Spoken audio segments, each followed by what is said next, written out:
There are an absolute alarming amount of people who don't know how to write a simple $200 to $300 copywriting email that can make them $100 to $300 each. Now, these are copywriting deals that I've been able to get before in the past, and I've also been able to get before for my students. So in this very video, I'm actually going to show you step by step the simplest way to make your first copywriting email so that you can get started selling your copywriting services and make money online as soon as possible. Now, if you want the real stats, 2 out of 10 people in my audience, meaning people who already watched the Tyson 4D channel, haven't even written their very first piece of copy yet. And out of all the people who have written their very first piece of copy, chances are they went about it haphazardly, or they're still kind of fuzzy on the process and they're looking for some ways to improve. So whether you're just started or even you're a few months into copywriting, this video is still going to be helpful for you because I'm going to show you the simplest process that there is to write your first or next awesome copywriting email. I'm going to show you who to write for, what structures to pick from, how to actually fill out these copywriting structures so you just don't get stuck there with a blank page, not knowing what to write about, not knowing how to come up with email angles. So without any further ado, let's hop right in to the complete free training step by step.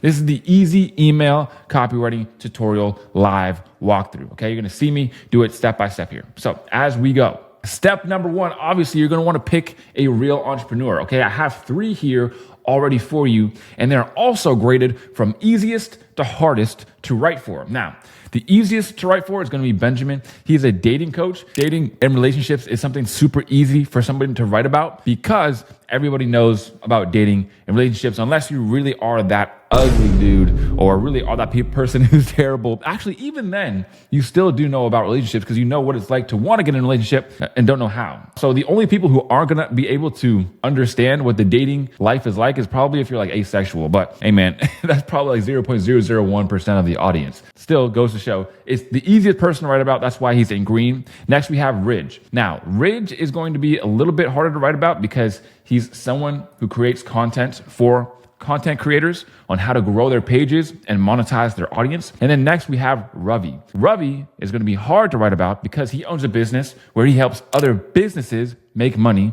with marketing systems. So it's a little bit more difficult. You have to learn the language of business to business a little bit. But if you want to challenge yourself, or maybe you've already written copy before, maybe you'll want to write for Ravi or Ridge. But if you're just starting out, maybe you'll want to write for Benjamin. Realistically, you can write for whoever you want as long as you're actually writing for somebody. Don't do what I call fairy tale copy, which is opening up a Google Doc, staring at it and being like, all right, I'm just going to write some copy out of thin air about an imaginary product. That's not what you're going to want to do. There's a time and place for that. You can write copy just for yourself, but that's for another day. And then next, step 2, we want to use the compile framework.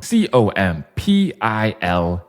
So C for common sayings. So this is an acronym so you can remember it, and super simple. This is what you're going to want to fill out before you even write your very first email. And the reason why is because copywriting is not written as the name suggests. Of course, it is assembled, it's synthesized. You have essentially a whole page of research that you take from, and then you have a framework of which you fill out. You put those 2 things together and boom, you have your very first copywriting email. This is why it's so simple for beginners to learn and such a great way to start making money online. There's no complicated tech or softwares or building a domain or website or anything crazy. It's literally just writing emails. So the compile framework. C for common sayings. So what does this creator or person or brand say often? Do they have any catchphrases that you hear them always using? Next is their offer. What's your client's offer statement? What results do they help people get and how?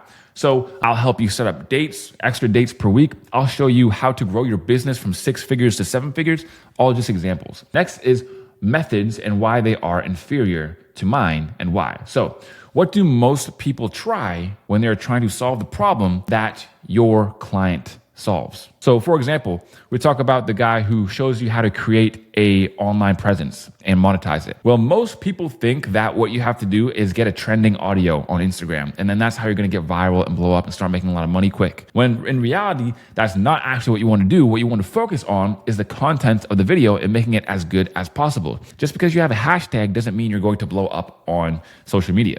So that's a perfect example of methods that are inferior to mine and why. Next, we have the problems that the audience actually faces. What are those problems at hand? So they're not able to grow their social media, or they're trapped at 200 to 300 views on TikTok, for example. Now, these are things you want to be hyper specific about. Notice how I said the difference between they can't get as many views as they want and they're stuck at 200 to 300 views. So again, this is why research is so important. Sometimes people ask me, well, how do I do copywriting research? But the funny thing is, the research is already done for you. Or the prospect or the client that you're already writing for, they've done the research. All of their content is an amalgamation of all the research. So all the research you need to do is essentially inside the content already. Next is intros/hooks. So what are some of the best performing hooks from their social media? Really simple. Go to their reels on their page and then look at whatever ones have the highest views. And then take whatever the first 3 to 5 seconds is that they say, and that is going to be a hook that you can use in your email. So if you're wondering, how do I start my emails? Dude, again, it's already there for you. And also, if you're outreaching and giving somebody some free value as emails, as you can use right here, essentially what you're going to do is they are going to see that you've been watching their content and you're not just making random emails and sending them out to everybody. So it's even more personalized of free value. Another reason why you want to take their intros and their hooks. You're not going to want to rip off their reel word for word. That's a little bit too much. But of course, you want to use their brand voice as inspiration.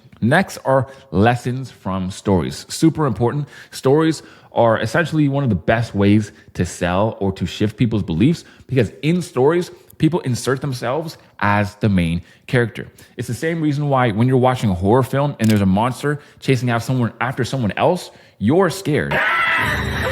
Because you're watching a story and you automatically place yourself in the victim's shoes in that case. Next, we have evasions, which means like objections. So when I tell you the best way to grow on Instagram is to post less content than most people, the first objection you're going to have is, well, that means I'm going to get less views, because if I post half as much as I could, then I'm going to get half as many views. But on YouTube, for example, where we are right here, it's a quality platform. So posting twice as much isn't going to get you twice as much of the views. Instead, if you were to post once or twice per month, you could actually get 5 times or 10 times the views, depending on how good that video even is. You have to know the objection and you have to know how to handle the objection. Again, this is all stuff that is going to be in their content already. Now that you've compiled all this, okay, this should take you about 20 to 30 minutes to just go through some of their content and then fill out this form right here. Really, really simple. Step 3 is creating your subject line. So you want your subject line to be intriguing, curious, as in like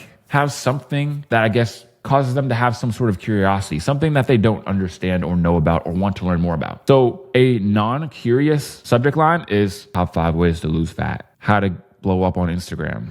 It's like those are so bland and so blank because I already feel like I know what's on the inside. And if I wanted to know that, I would just Google it. But for example, if I put how to blow up on Instagram without posting any reels, that would be interesting, because I thought that you had to post reels or short form content to Instagram in order to blow up, but it's actually possible to blow up just with posts. That's just an example. I don't even know if that's true, but you get the point. Next is familiar. You're not going to want to make it too curious. So if you make it like Elon Musk is eating a banana and that's your subject line and it has nothing to do with what you're actually talking about or what your email is actually about, that's just weird. That's just too much on the curious side. So you want it to be curiously familiar, a mixture of the two. And then next, you want it to be short. So ideally 40 characters or less. 40 characters is the maximum that you can see on an iPhone preview text. So you're going to want to make it ideally shorter than that. So some examples: steal my $1 million content strategy.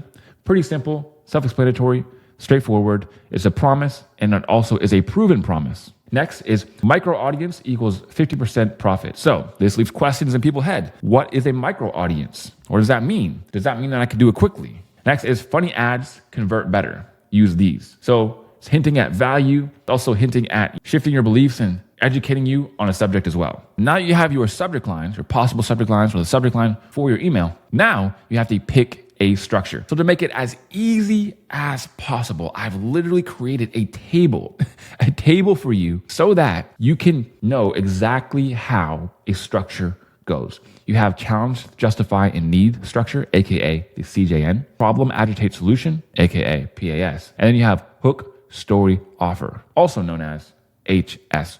So if you want to know exactly what all of these are, don't worry. I'm going to give you this exact file right here that you can start with because it's going to be just the easiest. You just have to open it up, fill in the blanks. Super simple. It's down below in the description. It's called the Copy Starter Kit. I'll tell you more about it at the very end, but that's where you can go if you want all of this. After you've written your first piece of copy, so you've basically taken your information, you've taken your framework, and then you've plugged and played everything in there. Boom, boom, boom. Next, you want to simply read your copy out loud. Now, while I know this sounds super simple, Tyson, why can't I just read it in my head? Trust me, when you read it out loud, you're going to find a whole bunch of mistakes that you didn't see there before. You'll be like, what? Wait, I wrote this? It's going to be like a completely different email because when you try to read out loud, you're not going to be as focused on the words because you're trying to focus on the words and saying the words out loud. So if you can't easily read it out loud, then it's not simple and concise enough. Step number 6, use 2 very simple AI prompts to revise your copy. I have a link right here to ChatGPT. All you want to do is open up ChatGPT and copy and paste your email.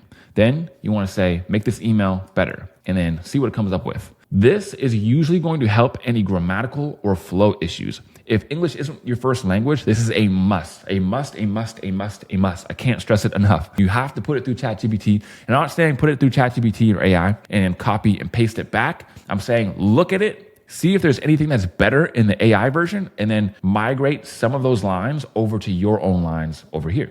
Another prompt, make this email funnier. You want to have some sort of entertainment value. So having maybe like a joke at the top or some sort of joke at the bottom, just to make it more entertainment, add some more entertainment value, is going to make your copy a lot better. Now, it's very important to note, you can't force these, and if they're not understandable easily by somebody, then they're not worth putting in. You want them to be actually good. But don't worry, I have a whole bunch of examples that you can check out at the end of this video. Step number 7 is to get your copy reviewed by AI. Look, if you have no feedback on your copy, you're going to stay stuck forever and only write crap copy. You're never going to get any better if you're sitting there essentially grading your own tests. Like what does that even mean? You're never going to get good. So what you want to do is to ask it to rate this email on a scale of 1 to 10 overall, and also tell me how I can improve. This way, very self-explanatory, you're going to get ways to make your copy even better, because when you're just using AI to write better copy, problem is that you don't want to have to depend on AI. You want to be the skilled copywriter yourself,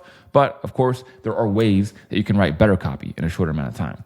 And then next, finally, last but certainly not least, is to get your copy reviewed by others. There are tons of people over here in this school community that want to review your copy. So if you go down and get the Copy Starter Kit, you're also going to get the link for the school community. Inside the school community, you have tons of different free courses and programs inside of there. And you also have a whole swipe file, meaning a whole huge list of emails and other pieces of copy that you can go and look at, read, break down, take inspiration from, and learn from as well. So now everybody, it comes down to you and taking action. So go open up a Google Doc and you go up here to the top right. You click share, you click general access down here from restricted over to anyone with the link. And then over here on the right where it says viewer, you click that, click commenter, and then copy the link. You send it in the free school community, and we would all like to take a look at it and give you some feedback. So everybody, that's it for today. And of course, I'll see you guys on the next one. Peace.